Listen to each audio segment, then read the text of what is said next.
Siddharth Pvt ITI के द्वारा चलाए जा रहे ऑनलाइन क्लास में आज ट्रेड वेल्डर के लिए मैं लेकर आया हूं बेसिक वेल्डिंग।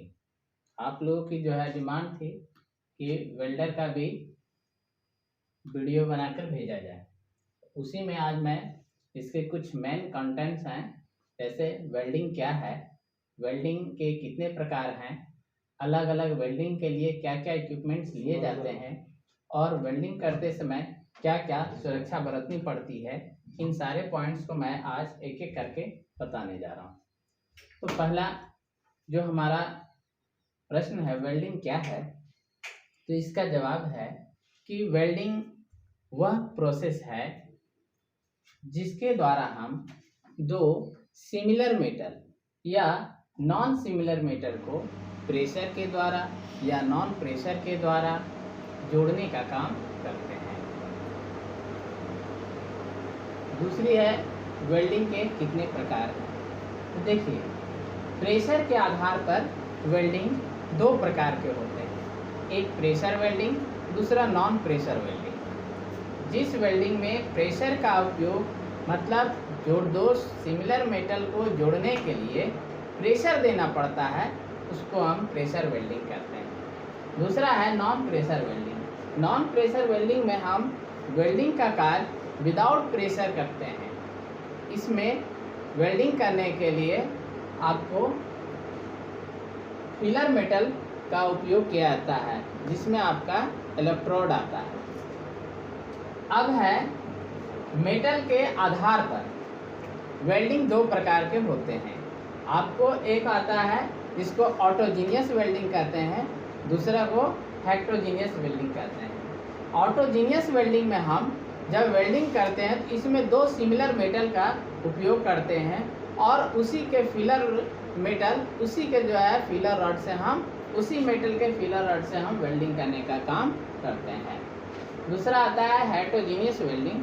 हेट्रोजीनियस वेल्डिंग में हम जो वेल्डिंग करते हैं इसमें दो नॉन सिमिलर मेटल का उपयोग करते हैं और फिलर रॉड भी जो हमारा होता है वो नॉन सिमिलर मेटल ही होता है, मीन्स एलॉय स्टील का ही बना रहता है। आगे है नेक्स्ट हमारा आता है अलग अलग वेल्डिंग के लिए क्या क्या इक्विपमेंट लिए जाते हैं। तो जनरली हम लोग वेल्डिंग करने के लिए दो सिस्टम का उपयोग करते हैं। एक हमारा है आर्क वेल्डिंग, दूसरा हमारा है गैस वेल्डिंग। अब हम एक एक करके जानेंगे कि आर्क वेल्डिंग में हम क्या क्या इक्विपमेंट्स यूज करते हैं और गैस वेल्डिंग में हम लोग क्या क्या इक्विपमेंट्स यूज करते हैं। तो जनरली आर्क वेल्डिंग करने के लिए आपको जो इक्विपमेंट्स यूज होते हैं उसमें सबसे पहला है हमारा ट्रांसफार्मर। आर्क वेल्डिंग करने के लिए जो हम ट्रांसफार्मर यूज करते हैं वो हमारा स्टेप डाउन ट्रांसफार्मर होता है। उसके बाद जो है हमारा उसमें दो वेल्डिंग केबल यूज होते हैं जो उससे कनेक्ट होते हैं। फिर हमारा जो है वेल्डिंग का जो है होल्डर को पकड़ने के लिए आपको वेल्डिंग होल्डर रहता है। तो ये सब जो है इक्विपमेंट्स होते हैं। साथ ही जो है आपका चिपिंग हैमर स्लैग को हटाने के लिए यूज करते हैं। फिर हॉट मेटल को पकड़ने के लिए हम लोग टॉन्ग का यूज करते हैं। तो ये आपका इतना टूल्स आपका यूज होता है आर्क वेल्डिंग में। अब बात आती है गैस वेल्डिंग में। तो गैस वेल्डिंग में जो टूल्स या इक्विपमेंट्स यूज होते हैं उसमें सबसे पहले है आपका, इसमें दो तरह का सिलेंडर यूज होता है। एक जो है ऑक्सीजन सिलेंडर होता है, दूसरा जो है हमारा एसिटिलीन सिलेंडर होता है। अब ऑक्सीजन सिलेंडर का जो रंग होता है वो ब्लैक होता है और जो है एसिटिलीन सिलेंडर का जो रंग होता है वो हमारा मैरून कलर का होता है। ये आपको ध्यान देना पड़ेगा। दूसरा ये है कि एसिटिलीन सिलेंडर का जो सिलेंडर बना होता है वो थोड़ा मोटाई में होता है और ऑक्सीजन सिलेंडर जो होता है वो जो है लंबाई में ज़्यादा होता है। इसके साथ ही जो है हम लोग इसमें जैसे हॉज पाइप यूज करते हैं। अब गैस को हम लोग कनेक्ट करने के लिए, गैस जो है हम टिप तक पहुंचाने के लिए हॉज पाइप का यूज करते हैं। हॉज पाइप भी दो तरह का होता है, एक आपका जो है मैरून कलर का आएगा और एक आपका ब्लैक कलर का। ऑक्सीजन के लिए जो है, जो ऑक्सीजन सिलेंडर से जब हम उसको कनेक्ट करते हैं तो ब्लैक वाला जो है वो ऑक्सीजन सिलेंडर में जो उसका रेगुलेटर है वहाँ पे ब्लैक हॉज पाइप कनेक्ट करते हैं, और एसिटिलीन सिलेंडर में हम लोग जो है मैरून कलर के जो है हॉज पाइप को कनेक्ट करते हैं। उसके बाद जो है वो जुड़ जाता है जा कर के आपका इंजेक्टर के पास, जहाँ पे गैस की मिक्सिंग होती है। दोनों गैस जो नोजल होते हैं उसमें जोड़ दिया जाता है, वहाँ पे गैस मिक्सिंग होती है। ज़रूरत के अनुसार जिस तरह का फ्लेम हमको चाहिए उस तरह का फ्लेम वहाँ पे बनाने के लिए हम लोग को मिक्सर दिया और आता है। उतना जितना हमको रेशियो में गैस छोड़नी है उसके अनुसार बनता है। अगर मान लीजिए कि आप ऑक्सीजन 50% और एसिटिलीन 50% अगर गैस छोड़ रहे हैं और मिक्सिंग करके आप निकाल रहे हैं तो ये जो फ्लेम बनेगा वो न्यूट्रल फ्लेम बनेगा।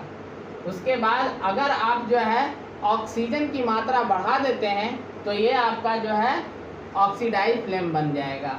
अगर आप जो है ऑक्सीजन की मात्रा घटा देते हैं और एसिटिलीन की मात्रा बढ़ा देते हैं तो ये आपका कार्बोराइजिंग फ्लेम बन जाएगा। तो यहाँ फ्लेम के बारे में भी जान लिए हम, लेकिन और भी इसमें इक्विपमेंट्स जो है, हम गैस वेल्डिंग के इक्विपमेंट्स के बारे में जान रहे थे, जिसमें सबसे पहले हमने बता दिया कि 2 सिलेंडर आते हैं, एक ऑक्सीजन का ऑक्सीजन सिलेंडर, दूसरा आता है जो एसिटिलीन का एसिटिलीन सिलेंडर। उसके बाद जो है आपका हॉज पाइप यूज होता है, फिर नोजल, फिर आपको रेगुलेटर, उसके बाद ये इसका उपयोग होता है। साथ ही जो है आपको स्लैग हटाने के लिए चिपिंग हैमर, हॉट जॉब को पकड़ने के लिए आपको टोंग का उपयोग किया जाता है। तो ये सारे जो है इक्विपमेंट्स गैस वेल्डिंग में उपयोग किए जाते हैं। अब बात आती है वेल्डिंग करते समय क्या क्या सुरक्षा बरतनी पड़ती है।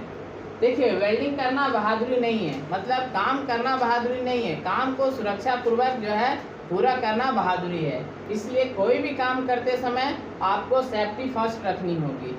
अगर आप सुरक्षा को ध्यान में रख करके काम नहीं कर रहे हैं तो जितना आप काम करेंगे नहीं उससे ज़्यादा आपका नुकसान होगा। तो भाई वेल्डिंग करते समय हम क्या क्या सेफ्टी को लेंगे इसको जानते हैं।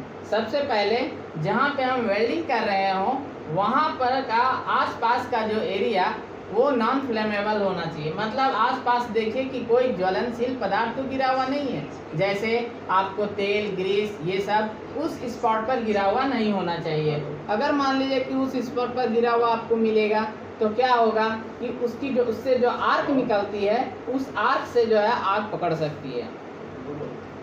दूसरा जो है सावधानी क्या बरतना है कि जो भी मेटल को हम वेल्डिंग कर रहे हैं वहाँ उस मेटल को कभी भी हाथ से पकड़ने की कोशिश नहीं करनी चाहिए, क्योंकि वो जो मेटल होता है हमारा हॉट होता है। वेल्डिंग जब हम करते हैं तो क्या होता है, आर्क निकलता है, आर्क निकले वो गर्म होता है। वेल्डिंग हमेशा गर्म होता है। अब गर्म जॉब को अगर हम हाथ से पकड़ेंगे तो क्या होगा, हमारे हाथ जलने की जो है संभावना रहेगी। तीसरा ये है कि स्लैग हटाने के लिए कभी भी जनरल हैमर का उपयोग नहीं करना चाहिए, या तो फिर मान लीजिए कि स्लैग को हम ऐसे हाथ से छुड़ाने की भी कोशिश नहीं करनी चाहिए।